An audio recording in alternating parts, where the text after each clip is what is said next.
இந்த காதல் பொல்லாதது, ஒரு காவல் இல்லாதது.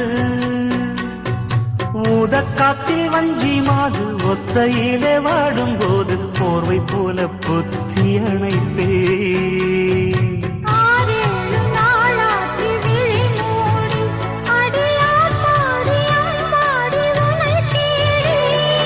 நீதானே மானி என் இளஞ்சோடி, உனை நீங்காது என்றும் என் உயிர் நாடி.